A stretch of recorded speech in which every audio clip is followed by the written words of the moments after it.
हाती माहिती आलेली आहे ते 28 तारखेपर्यंत एका नामांकित हॉस्पिटलमध्ये ते उपचार घेत होते। यात आणखी अनेक प्रश्न निर्माण होतात की ते किती दिवसापासून त्या हॉस्पिटलमध्ये उपचार घेत होते आणि 28 तारखेला त्यांना डिस्चार्ज देण्यात आलेला आहे। विशेष म्हणजे ज्या रूममध्ये उपचार घेत होते त्या रूमचा नंबर देखील न्यूज 18 लोकमतच्या हाती लागलेला आहे। त्या हॉस्पिटलचं नाव आता काही तपासाच्या कारणास्तव आपण ते सांगू शकत नाही, मात्र त्या हॉस्पिटलचं नाव आणि नंबर सहित न्यूज 18 लोकमतच्या हाती लागलेला आहे। मात्र एक महत्त्वाची गोष्ट या ठिकाणी पाहावी लागेल, 11 तारखेला वाल्मिक कराड यांच्यावरती गुन्हा दाखल झाला होता। त्यानंतर 15 तारखेपर्यंत वाल्मिक कराडांचं सोशल मीडिया अकाउंट ऍक्टिव्ह होतं आणि त्यानंतर वाल्मिक कराड हे फरार झालेले होते। 17 तारखेला पुण्यामध्ये त्यांचं लोकेशन सापडलं आणि त्यानंतर 28 तारखेपर्यंत ते जर पुण्यामध्ये उपचार घेत असतील तर सीआयडीच्या 9 टीम त्यांच्या शोधासाठी संपूर्ण देशभर फिरत आहेत। मग नेमके वाल्मिक कराड त्यांना सापडले का नाही असा देखील प्रश्न उपस्थित होतोय। विशेष म्हणजे या संदर्भामध्ये सीआयडीच्या अधिकाऱ्यांना सुद्धा दुजोरा देण्याचा प्रयत्न केला, तर ज्यावेळेस त्या ठिकाणी पोहोचले तर त्या अगोदरच वाल्मिक कराड तिथून निघून गेलेले होते आणि काल ज्यावेळेस सीआयडीच्या अधिकाऱ्यांशी अनऑफिशियली चर्चा झाली त्यावेळेस आम्ही त्यांच्या मार्गावरती आहोत, मात्र आमचा उंदरा मांजराचा पाठ शिवण्याचा खेळ सुरू आहे आणि तो लवकरच संपेल अशा पद्धतीने देखील माहिती दिली होती। मात्र न्यूज 18 लोकमतला जी माहिती मिळाली आहे ती पुण्यामधल्या एका मोठ्या हॉस्पिटलमध्ये, नामांकित हॉस्पिटलमध्ये वाल्मिक कराड हे उपचार घेत होते। मग त्यांच्यावरती कुठल्या आजाराच्या संदर्भात उपचार सुरू होते हे देखील आता तपासाच्या माध्यमातून समोर येईल। बरं सुरेश, धन्यवाद या सविस्तर माहितीसाठी।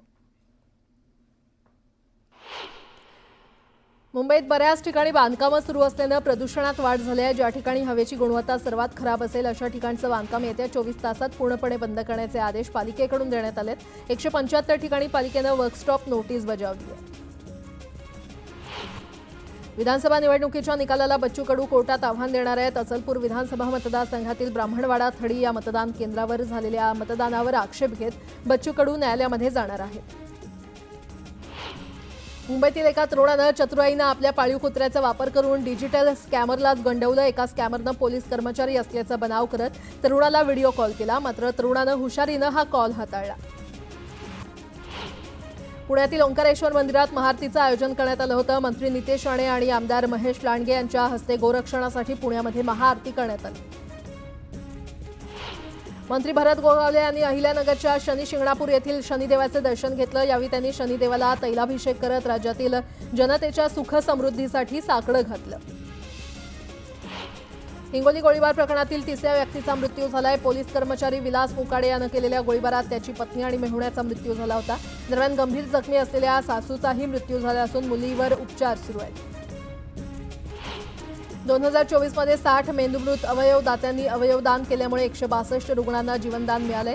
गेल्या वर्षीच्या 2023च्या तुलनेमध्ये 10 मेंदूमृत अवयवदान वाढले असल्याची माहिती मुंबई विभागीय अवयव प्रत्यारोपण समन्वय समितीनं दिली आहे। जळगाव जिल्ह्यामध्ये गेल्या 2 दिवसात झालेल्या अवकाळी पावसामुळे गुढे परिसरातील शेवग्याच्या बागांचं मोठं नुकसान झालंय। फांद्या तुटून पडल्यानं फुलांची गळ झाली आहे, त्यामुळे शेतकरी आर्थिक संकटात सापडलाय। जळगाव तालुक्यातील धानोरा गावाजवळील गिरणा नदी पात्रात अवैधरित्या वाळूचं उत्खनन करून विनापरवाना वाहतूक केल्याचा प्रकार उघडकीस आलाय। याविरोधात जळगाव तालुका पोलीस ठाण्यामध्ये गुन्हा दाखल करण्यात आला असून शिरसोली येथील ग्राम महसूल अधिकाऱ्यांनी आरोपींकडून मुद्देमाल जप्त केला। एक सिगारेट ओढल्यामुळे पुरुषाचं आयुष्य 17 मिनिटांनी आणि महिलेचं आयुष्य 22 मिनिटांनी कमी होतं असा निष्कर्ष युनिव्हर्सिटी कॉलेज लंडन विद्यापीठानं एका पाहणीतून काढलाय। ब्रिटनच्या आरोग्य खात्याच्या वतीनं ULCनं ही पाहणी केली आहे। घाटकोपर होर्डिंग दुर्घटना प्रकरणातील आरोपी व्यावसायिक अर्शद खान अखेर 7 महिन्यांनी गुन्हे शाखेच्या जाळ्यात अडकलाय। लखनौ येथून त्याला अटक केली असून या प्रकरणात अनेक बडे मासे अडकण्याची शक्यता वर्तवण्यात येते। खासगी बस चालकांनी कोकणात गोव्याला जाणाऱ्या खासगी बस भाड्यामध्ये अवाच्या सवा वाढ केली आहे। त्यामुळे मुंबई ते गोवा खासगी बसच्या भाड्यानं सोमवारी दिल्लीच्या भाड्याशी स्पर्धा केली। इतर वेळेस वातानुकूलित शयनयान गाडीचं मुंबई ते गोवा 1000 रुपये तिकीट असणारं 3 ते 5000 रुपयांना विकलं गेलं। अनियमितता आणि नियमभंग आदींचा ठपका ठेवत बँकांवर आकारण्यात येणाऱ्या दंडामध्ये दुप्पट वाढ केली तरी बँकांविषयी येणाऱ्या तक्रारी कमी झालेल्या नाहीयेत। बँका आणि वित्तीय संस्थांविरुद्धच्या ग्राहकांकडून करण्यात येणाऱ्या तक्रारी वाढत आहेत असा अहवाल RBIनं दिलाय। भाताचं कोठार म्हणून रायगडची ओळख पुसली गेली असताना रब्बी हंगामातील कडधान्य लागवड क्षेत्रातही घट होऊ लागली आहे। रायगड जिल्ह्यात यंदा 12,585 हेक्टर क्षेत्रावर हरभरा आणि इतर कडधान्य तर 3,000 हेक्टर क्षेत्रावर भाजीपाला लागवड केलाय। रायगड जिल्ह्यामध्ये 151 हेक्टरवर रब्बी पिकांची लागवड करण्यात आली आहे। यामध्ये वाल, हरभरा, चवळी, मूग, वांगी, मिरची, कारली, दुधी, घोसाळी आणि तोंडली आदींसह इतर पिकांचा समावेश आहे। विशेष म्हणजे जिल्ह्यामध्ये पोपटीसाठी मागणी असलेले वाल तब्बल 88 हेक्टरवर घेतले गेले। नवीन डाळींची आवक होत असल्यामुळे बाजारभाव नियंत्रणात येण्यास सुरुवात झाली आहे। यामुळे वर्षाअखेरीस ग्राहकांना दिलासा मिळालाय। हरभरा डाळ 85 ते 92 वरून 75 ते 85 वर आली आहे, तर मूग डाळीचे दर 95 ते 122 वरून 85 ते 95 वर आले। राज्यामध्ये सध्या स्थितीमध्ये 303,53,000 मेट्रिक टन ऊसाचं गाळप पूर्ण झालंय, तर 8.5% सरासरी उतार्यानुसार 25,81,000 मेट्रिक टन साखरेचं उत्पादन तयार झालंय। सर्वाधिक ऊस गाळप पूर्ण करून पुणे विभागानं आघाडी घेतली आहे।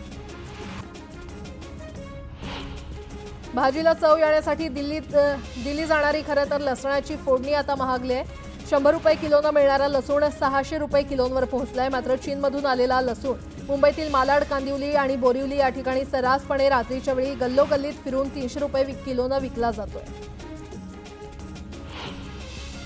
सोयाबीनला अद्यापही अपेक्षित बाजारभाव मिळत नसल्याचं चित्र आहे, त्यामुळे शेतकरी चिंतेत आहे। वाशिम आणि अमरावती बाजारात सर्वाधिक सोयाबीनची आवक झाली।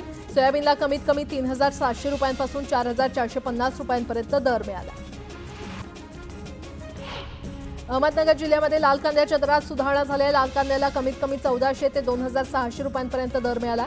राज्यात जवळपास 2 लाख अधिक कांद्याची आवक झालेली आहे। राज्यात एकूण 1,542 क्विंटल तुरीची आवक झाली आहे, ज्यात 669 क्विंटल लाल तर 436 क्विंटल पांढऱ्या तुरीची आवक झाली आहे। हिवाळा आला की नागरिकांना महाबळेश्वरच्या स्ट्रॉबेरीचे वेध लागतात। सध्या पुण्याच्या पिंपरी फळ बाजारात स्ट्रॉबेरी दाखल व्हायला सुरुवात झाली असून बाजारात 200 रुपये प्रति किलो दरानं स्ट्रॉबेरीची विक्री होते। हिवाळा सुरू झाल्यापासून बाजार समितीमध्ये बोरांच्या मागणीमध्ये वाढ झाली आहे। दररोज बाजारामध्ये 100 टनपेक्षा जास्त बोरांची आवक होते। केंद्र सरकारच्या जननी सुरक्षा योजनेअंतर्गत शासकीय आरोग्य संस्थेमध्ये प्रसूत झालेल्या महिलांना आर्थिक लाभ दिला जातो। सिझेरियन खर्चाचा वाढता भार पाहता या योजनेचा लाभ घेण्याचं आवाहन करण्यात येत आहे।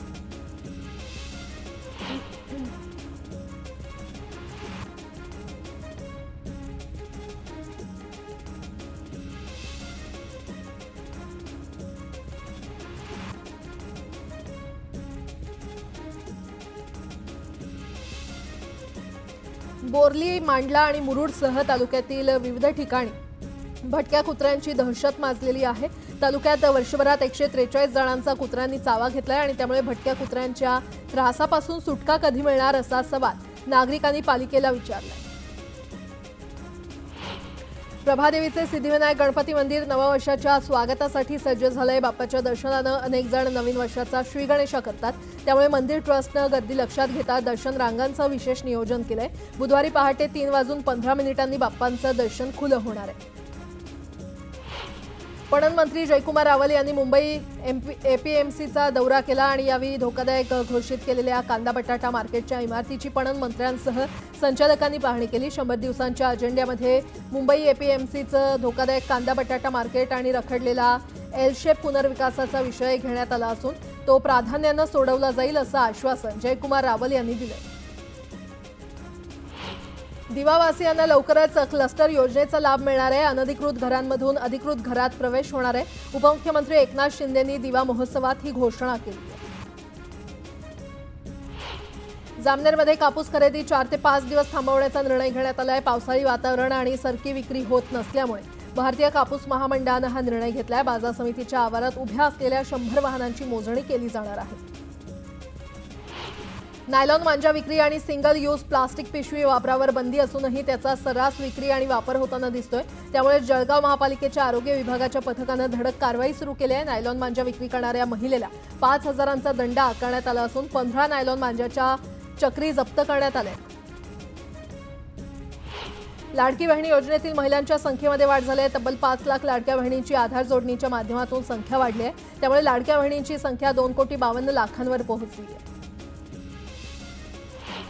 स्थलांतरित कामगारांवर लक्ष केंद्रित करून त्यांना स्मार्ट रेशन कार्ड देण्यात यावं, तसंच ते कोणत्याही राज्यातील असले तरी सुद्धा त्यांना दुकानामध्ये धान्य मिळायला हवं, अशा सूचना मुख्यमंत्री फडणवीसांनी आढावा बैठकीत प्रशासकीय यंत्रणेला दिल्या. दिल्ली ते श्रीनगरला थेट जोडणारा रेल्वे मार्ग जानेवारीमध्ये सुरू होणार आहे. या मार्गावर वंदे भारत एक्सप्रेस सारख्या लक्झरी गाड्या देखील चालवण्याची तयारी सुरू आहे आणि पंतप्रधान नरेंद्र मोदी स्वतः दिल्ली ते श्रीनगर असा पहिल्या वंदे भारत एक्सप्रेसनं प्रवास करणार असल्याची माहिती आहे. शैक्षणिक वर्ष 2025-26 मध्ये होणाऱ्या व्यावसायिक अभ्यासक्रमांच्या प्रवेश परीक्षांचं संभाव्य वेळापत्रक राज्य सामायिक प्रवेश परीक्षा कक्षानं जाहीर केलंय. अभियांत्रिकी, तंत्रज्ञान आणि औषध निर्माण शास्त्र, कृषी अभ्यासक्रमांच्या प्रवेशासाठी आवश्यक असलेल्या MHT-CETची विद्यार्थी नोंदणीची प्रक्रिया सुरू करण्यात आली आहे. विद्यार्थ्यांना 15 फेब्रुवारीपर्यंत ऑनलाईन अर्ज करता येणार आहे. यावर्षीच्या विजयस्तंभ अभिवादन दिनानिमित्त प्रशासनानं जय्यत तयारी केली आहे. आज मध्यरात्रीपासूनच सुरू होणाऱ्या पारंपरिक कार्यक्रमासह अभिवादनाकरता अनुयायांनी यावं असं आवाहन विजयस्तंभ कोरेगाव भीमा विजय रणस्तंभ सेवा समितीच्या वतीनं करण्यात आलं. प्रवाशांच्या सोयीसाठी मध्य आणि पश्चिम रेल्वे स्थानकांवर सरकत्या जिन्यांची संख्या वाढवण्यात येणार आहे. त्यामुळे नव्या वर्षात सरकते जिने उद्वाहनांच्या उभारणीच्या कामाला गती मिळणार आहे. मुंबई रेल्वे विकास महामंडळानं ही कामं हाती घेतली असून 2027 पर्यंत सरकते जिने प्रवाशांच्या सेवेमध्ये दाखल होतील असा विश्वास व्यक्त करण्यात आलाय. बेशिस्त व्यवहार करणाऱ्या 11 बँकांचे परवाने रद्द करत रिझर्व्ह बँकेनं जोरदार दणका दिला. यात महाराष्ट्रातील 2 बँकांचा समावेश आहे. नववर्षाचं जल्लोषात स्वागत करण्यासाठी नागरिक पर्यटनस्थळी जातात. मात्र ऐन वर्षाखेरीज रेल्वेचं तिकीट काढणं, तिकीट आरक्षित करण्याची यंत्रणा बंद ठेवण्यात आली आहे. त्यामुळे प्रवाशांना त्रासाला सामोरं जावं लागतंय. पिंपरी पालिकेच्या कर आकारणी आणि कर संकलन विभागानं थकबाकीदारांवर धडक कारवाई सुरू केली आहे. 2 दिवसात तब्बल 128 मालमत्ता सील केल्या आहेत. तर पुढील कारवाई टाळण्यासाठी कराचा भरणा करण्याचं आवाहन पालिकेनं केलं. देशातील सर्वात मोठं बंदर म्हणून अत्याधुनिक बंदरात सध्या खासगी 5 बंदरं कार्यरत आहेत. JNPAतून वर्षभरात 75 ते 80 लाख कंटेनर मालाची वाहतूक होते. सिडकोनं नवी मुंबईमध्ये या वर्षभरात तब्बल 2100 अनधिकृत बांधकामं निष्कासित केली आहेत. यात नैना क्षेत्रासह नवी मुंबई, पनवेल आणि उरण या परिसरातील बांधकामांचा समावेश आहे. मुंबईच्या पश्चिम उपनगरांना थेट ठाण्याशी जोडण्यासाठी उभारण्यात येत असलेल्या ठाणे बोरिवली टनेल प्रकल्पाचं बोरिवली बाजूकडील भूसंपादन रखडलंय. झोपडपट्टी पुनर्वसन प्राधिकरणाकडून या प्रकल्पाच्या जागेचं भूसंपादन अद्यापही अपूर्ण असल्यानं या बाजूकडील भुयारीकरणाच्या कामाला सुरुवात झालेली नाही. वर्षभरात चंद्रपुरात वाघ आणि बिबट्यांच्या विविध कारणामुळे मृत्यू झालाय आणि मानव आणि वन्यजीव संघर्षात 29 लोकांचा बळी गेलाय. चंद्रपूर जिल्ह्यामध्ये 1 जानेवारी ते 30 डिसेंबर 2024 पर्यंत 20 वाघांचा आणि 17 बिबट्यांचा मृत्यू झालाय. UDAS+ प्रणालीमधून पूर्व प्राथमिक तसंच इयत्ता 1ली ते 12वी पर्यंतच्या विद्यार्थ्यांची अपार ID नोंदणीसाठीची मुदत 28 डिसेंबर रोजी संपली आहे. मुंबईमधील 8,27,571 विद्यार्थ्यांची अपार नोंदणी पूर्ण झाली आहे. 2024 मध्ये 60 मेंदूमृत अवयवदात्यांनी अवयवदान केल्यामुळे 162 रुग्णांना जीवनदान मिळालंय. गेल्या वर्षीच्या 2023च्या तुलनेत 10 मेंदूमृत अवयवदान वाढले असल्याची माहिती मुंबई विभागीय अवयव प्रत्यारोपण समन्वय समितीनं दिली आहे. महाराष्ट्राचं कुलदैवत जेजुरीच्या खंडोबा देवाच्या सोमवती अमावस्येच्या यात्रेला जेजुरीमध्ये सुरुवात झाली आहे. यावेळी सनई चौघड यांच्या निनादात येळकोट येळकोट जय मल्हारचा जयघोष जेजुरीमध्ये होतोय. तब्बल 5 लाखांहून अधिक भाविक जेजुरीमध्ये दाखल झाले. सामाजिक न्याय मंत्री संजय शिरसाट यांनी वैजापूर दौऱ्यादरम्यान कार्यकर्त्यांसह आमदारांसोबत मिसळ खाण्याचा आस्वाद घेतला. आमदार झालो तरी मी सर्वसामान्य जनतेचा भाऊच राहणार असं वक्तव्य यावेळी शिरसाट यांनी केलं. पुणे जिल्ह्यातील बैलगाडा शर्यत गाजवणाऱ्या बकासूर बैलाचा मुळशीतील पिरंगुट गावात श्री शिवराय पुरस्कारानं गौरव करण्यात आला. बैलाची पूजा करून मिरवणूक काढत बैल मालकाला गदा देऊन गौरवण्यात आलं. कल्याण शिळफाटा रोडवर एका कारनं अचानक पेट घेतला. सुदैवानं या कारमधील सर्वजण वेळीच बाहेर पडल्यानं मोठा अनर्थ टळला. आगीचं कारण अस्पष्ट असून या आगीमुळे हायवेवर वाहतूक कोंडी झाली होती. जम्मू काश्मीरमधील गुलमर्ग सध्या बर्फवृष्टीनंतर गजबजलेलं आहे. मोठ्या संख्येनं पर्यटक गुलमर्गला आले असून बर्फवृष्टीचा आनंद लुटतायत. रस्त्यांवर अनेक फुटांपर्यंत बर्फाचा थर साचलाय तर अनेक रस्ते बंद करण्यात आले. त्यामुळे प्रशासन रस्त्यावरील बर्फ हटवण्यात व्यस्त आहे.